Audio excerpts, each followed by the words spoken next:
नमस्कार मंडळी, जय शिवराय मंडळी. आजची तारीख आहे 10 नोव्हेंबर आणि 10 नोव्हेंबर म्हटलं तर महाराष्ट्राच्या इतिहासातली ही मोठी तारीख. याच दिवशी 10 नोव्हेंबर 1659 रोजी छत्रपती शिवाजी महाराजांनी अफजल खान नावाचा बोकड प्रतापगडच्या पायथ्याशी फाडला होता. अफजल खान गेला, औरंगजेब गेला, परंतु महाराष्ट्रावरचा संकट थांबला आहे का?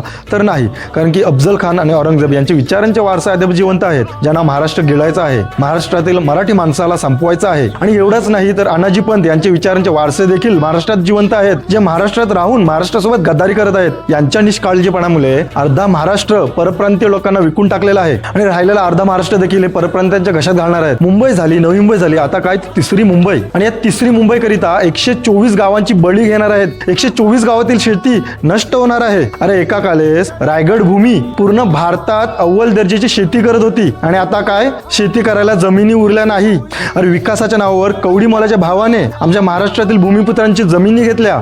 इतकंच नाही तर आता जी मराठी माणसं यांच्या प्रकल्पात कामाला आहेत त्या मराठी माणसाला काढायला सुरुवात देखील केलेली आहे. मराठी भाईयांनो, ही व्हिडिओ खास तुमच्यासाठी आहे. वेळेस डोळे उघडा, नाहीतर काही वर्षातच मराठी माणूस सिग्नलवरती भीक मागणार. मराठी म्हणून एकत्र या. धर्माचा आदर आम्ही देखील करतो, परंतु छत्रपती शिवाजी महाराजांनी पहिला महाराष्ट्राचा विचार केला. आपल्याला देखील आता आपला महाराष्ट्र वाचवायचा आहे. छत्रपती शिवाजी महाराजांचा महाराष्ट्र, मराठी माणूस जपायचा आहे. म्हणून मराठी म्हणून एकत्र या आणि आपला महाराष्ट्र वाचवा.